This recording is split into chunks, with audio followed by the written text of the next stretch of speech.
What's up, everybody? Welcome back to another video on the West Ham Way YouTube channel. West Ham 1, Crystal Palace 1. Going to be doing a quick post-match review, pretty much as quick as I can do it. I've literally just got back from the game. And let me just start by saying that I'm in a very privileged position in my life as a West Ham fan. I've been able to go to so many home games across my life. Season ticket holder. Not everybody gets the chance to do that. Some people live hours away from the ground and make an absolute trek to get down to the ground. And, not everybody gets that opportunity. Not everybody, I probably train-wise, probably takes me about 40, 50 minutes to get the train down to Stratford.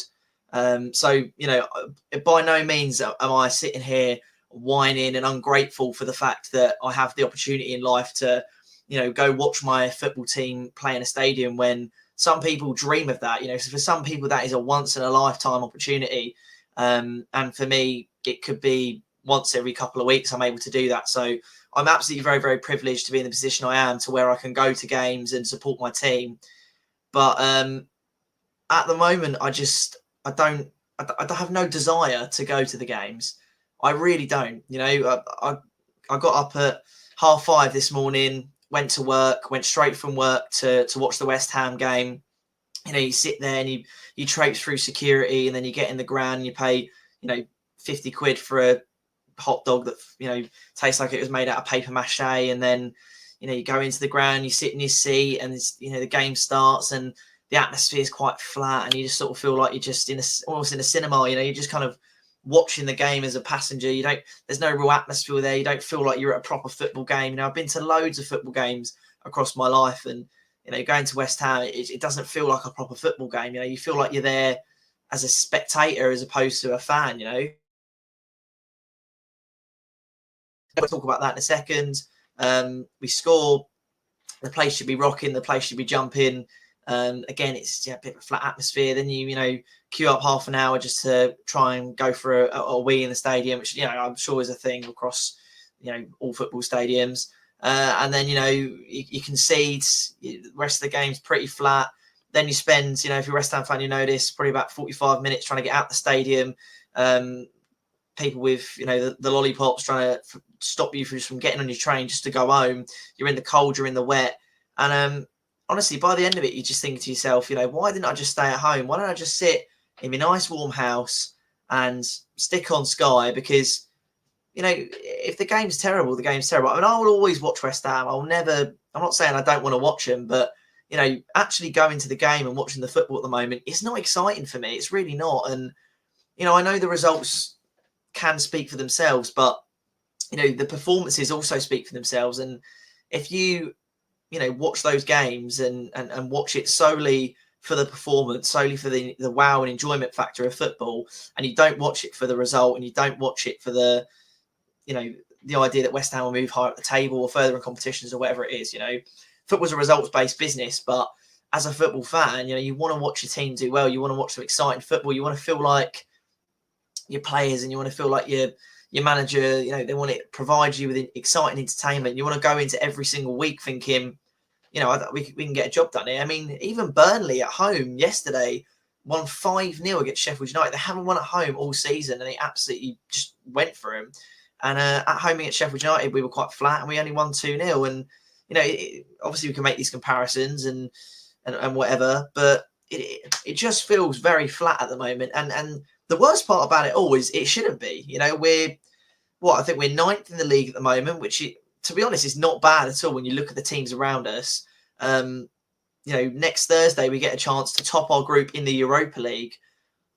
I mean, like I said, if you look at it from a results-based business, then I think any West Ham fan has to be sitting there saying, why are you moaning? Like, why on earth are you sitting there moaning when, you're 9th in the league? I mean, what more do you want as a West Ham fan? And I'm not going to sit here and try and be arrogant and say that we should be higher in the league or we should be doing better in Europe. But what I will say is, when I spend, my time and effort going to a football game, I want to be entertained. I want to watch some good football. I don't want to watch this negative football where, it's always predictable every single time. I mean, how many games this season have we, scored first and not got the job done? How many games this season have we just switched off and conceded straight after half time? How many games this season have we seen Moyes not make a sub. I mean, he's got Cornet, Mubama, you know, Ben Rama on the bench. He chooses Fornals in the 88th minute. It just doesn't make any sense to me. I mean, I'm not one for putting Danny Ings on the pitch, but you might as well try something different. You know, you've got an exciting young talent in Mubama who came off the bench and made something happen at Burnley. You know, Cornet came off the bench and made something happen against Bakla Topla.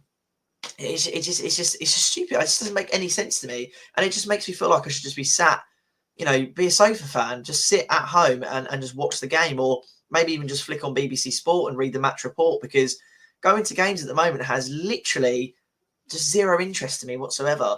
And it's really sad because and I think a lot of West Ham fans share that, you know, and listen, I will go to every single game. You know, I will end up being down there for the next home game against Wolves, probably there for the Freiburg game as well, and come away sitting there thinking the same thing. You know, we're all going to do it. We're all going to moan about it, and we're still all going to go.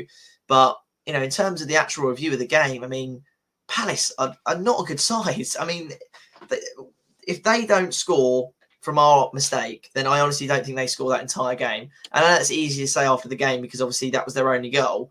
But I don't think they were creating anything at all. I mean, that Palace side barely created a chance. And listen, in the first 45, I actually thought we had a good identity to our play. You know, it's very clear what we wanted to do.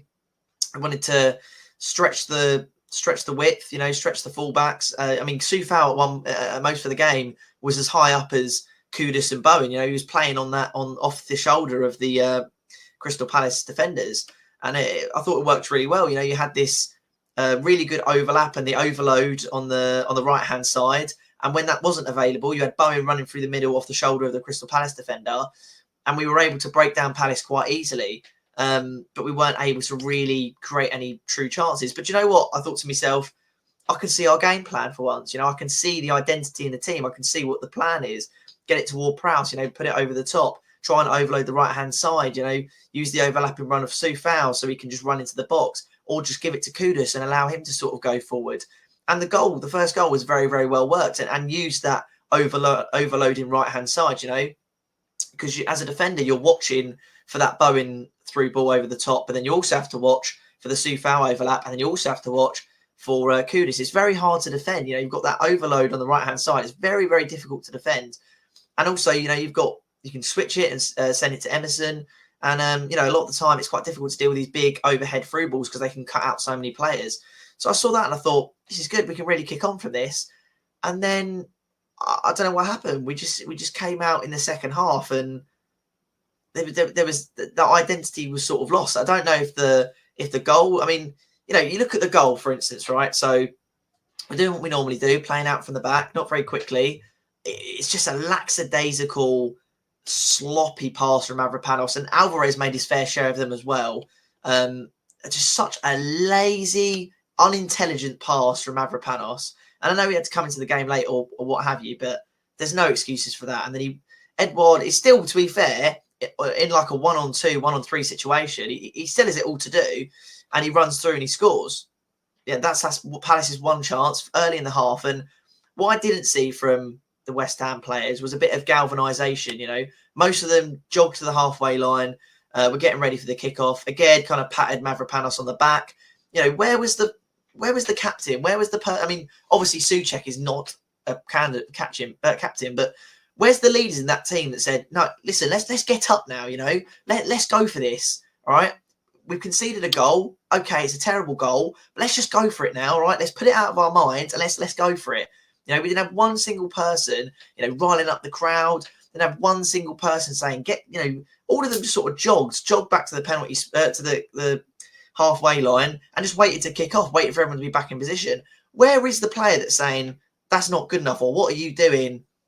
Get back in position. We have to make this right now. We have to like go and get this goal. We have to earn back what we already, you know, got ourselves into that position of. And that is just a really poor characteristic of West Ham side, in my view. I mean, we just jogged. We just jogged back to the halfway line and just waited to kick off. Where is that player who's grabbing someone by the scruff of the neck and saying, like, what are you doing? You know, whatever. Let's just make this right. You know, let's all get there. You know, you get the odd like, little clap, but there was no galvanisation. And, you know, you'd have thought, fair enough, early in the first half, maybe second half, sorry, maybe you switched off a bit. Like, it happens, especially to us. But, you know, then we just need to kick on from there. For the half an hour after that, I mean, it was just empty. It was empty, soulless play. And then, you know, in the last maybe like 10 minutes, we sort of said, oh, do you know what? Let's go for it. I don't think Moyes played for a draw. And I just think it was the squad in general. They didn't have that like desire and urge to be like, we need to score like now. You know, if we can see, we can see, but we need to score. There wasn't that urgency until around like that 83rd minute. And then by then it was too late. And listen, you can cast all your, you know, hate at Moyes all you want, but at the end of the day, you know, you can't teach a player not to make a lackadaisical, stupid pass like that. I mean, you know, Mavropanos is better than that. He knows better than that. You know, it's like I say, you know, in my job, I can't teach common sense. You know, if you haven't got common sense, I can't help you. You know, if you're not very good at the job and you need a bit of help, you need some teaching, you know, I can help you with that. But if you haven't got common sense, I can't teach you that. And if you're not performing at your job, then it's not my fault for being a poor teacher. It's your fault because you don't have common sense. And I think the same can be said in this situation. You know, Bowen missing an absolute sitter. You know, that's not on Moyes.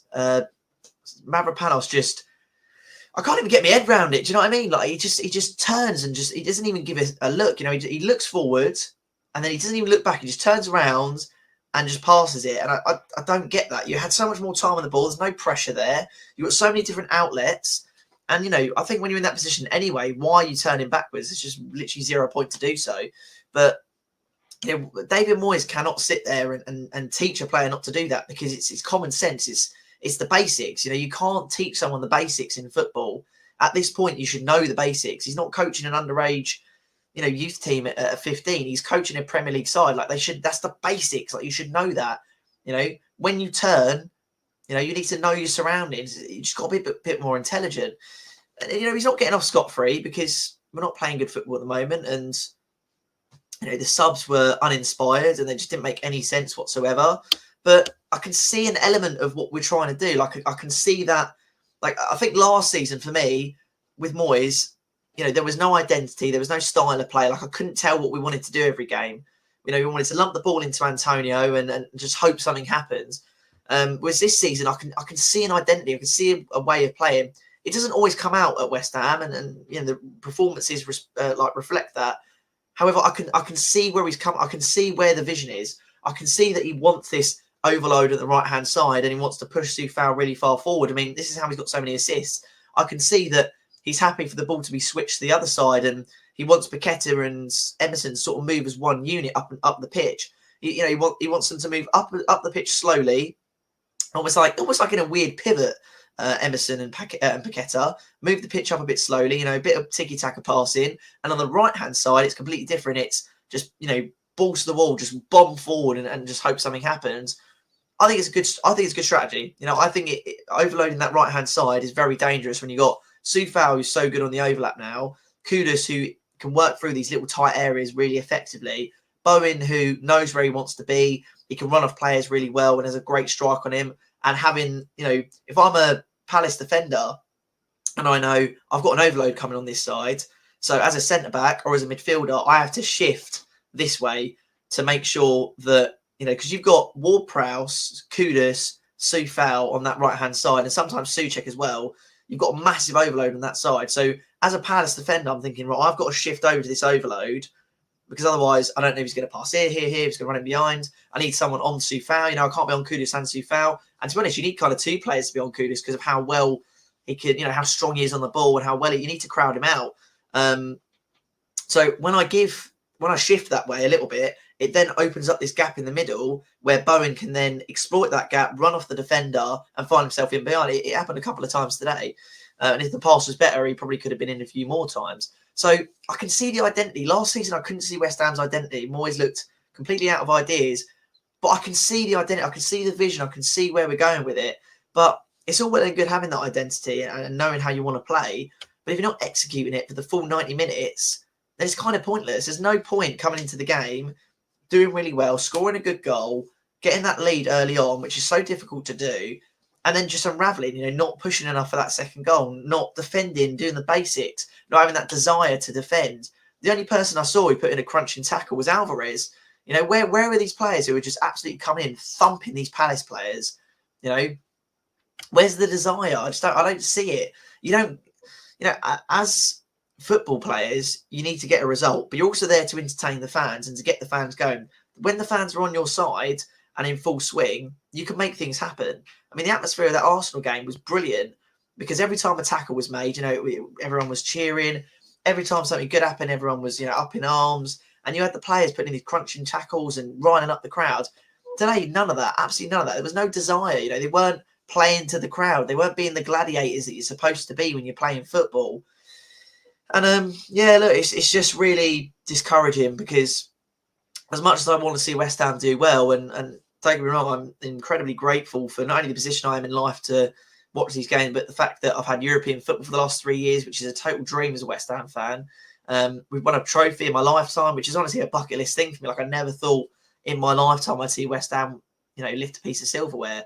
But, you know, with all that said and done, the past is the past. You know, as soon as you go on to the next season, you got the fond memories, but you can't rely on the past. You can't sit there and say, oh, well, we got relegated, but, you know, at least we won last season or did this last season. Like, you can't.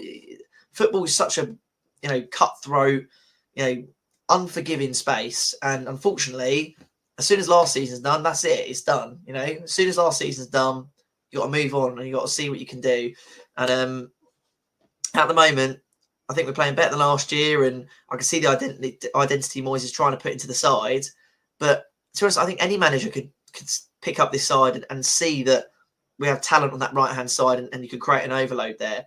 I think any manager can come up with a system like that. You know, Moyes isn't the De Zerbi, he's not the Guardiola, he's not the guy who's come up with a brand new system. It's just, it really suits our way of playing. And fair enough, Moyes is using it and we're playing a little bit better. But we need a manager who's going to get the best out of our players. And at the moment, I just don't think David Moyes is that person. And it's almost a shame that, you know, when you get that thing in football, right, where you're playing really well, but the results just aren't coming for you. I feel like we're doing the opposite. I feel like the results are coming our way, but we're just not playing well. And it's quite a weird feeling, to be fair, because how can you sit there after a game and moan like I've just moaned when we're in the position we are as West Ham fans? We've won in Europe. We won against Burnley. You know, we won against Forest. Like, we haven't had bad results. You know, we're not playing well. We haven't had bad results. And football's a results-based business. But I think sometimes maybe if you're a fan who looks at the scores on flash scores and looks at our position in the table or whatever, you'll probably be scratching your head as to why I'm even complaining. But if you're a fan who watches every single game, who, you know, does as much research and as passionate as I am about West Ham, then you sort of sense a bit of naivety that, you know, if you're playing well but the results aren't going your way, you know, the pendulum will eventually switch. But if you're not playing well and the results are coming your way, then eventually your luck's going to run out. Eventually, you're not going to get that Souček last-minute goal. Eventually, you're not going to get the turn of play and what you need.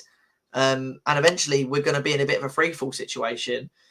So, look, you know, I don't want to be too negative. I hate being negative. And I didn't really want this to turn into much of a rant. But like I say, I'm just so uninspired by West Ham at the moment. Watching us play week in, week out is just not encouraging. And I think, you know, Moyes' post-match is very naive and very, you know, I don't really think he gets it a lot of the time.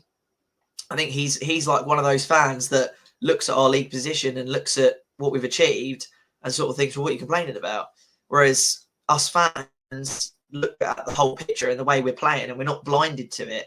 And we can see that it's just not really good enough. So, listen, man of the match, Kudus, comfortably for me, best player on the pitch, absolutely brilliant, Mohamed Kudus. Might even start to overtake Paqueta soon in terms of the talent that we have in this squad. He is unbelievable. You know, he's so good on the ball.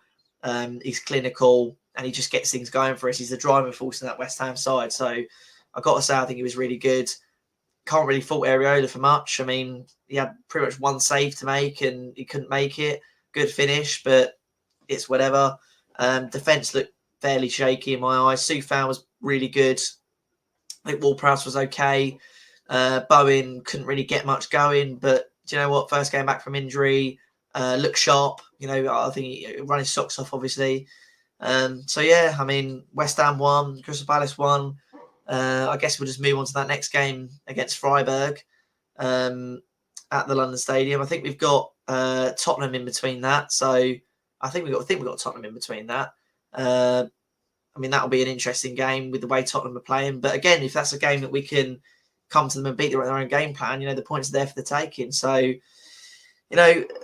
hopefully we get a better result. Hopefully, things start to change soon, because honestly, at the moment, it's very difficult to get excited to watch a West Ham game at the moment. And I think a lot of people are finding that. But listen, subscribe to the channel. If you want to hear me do some more ridiculous moany rants, then feel free. Normally I'm a little bit more analytical than that, but you know what? I've been up for probably about 12 hours now, and it's only like 6 o'clock in the afternoon. I'm tired. It wasn't a great game, so unfortunately it's more of a ranty sort of video than maybe an analysis sort of point of view. But as you can see down below, obviously it is Christmas, sort of. I think the whole month of December is basically Christmas. And if you want to get involved, you want to, sport a bit of West Ham gear, then the new West Ham Way Christmas jumper, which hopefully I'll be getting very soon, will be available in our online store. So if you want to look a bit Christmassy, but still look a bit cool, still look like you're a West Ham fan, then, you can buy one of those down below. Don't forget to subscribe. Don't forget to turn your notifications on. And, if you want to berate me in the comments or have a conversation with me in the comments or tell me your thoughts on the game, I really do encourage that. I love to hear what you guys think. And so I'll see you on the next one.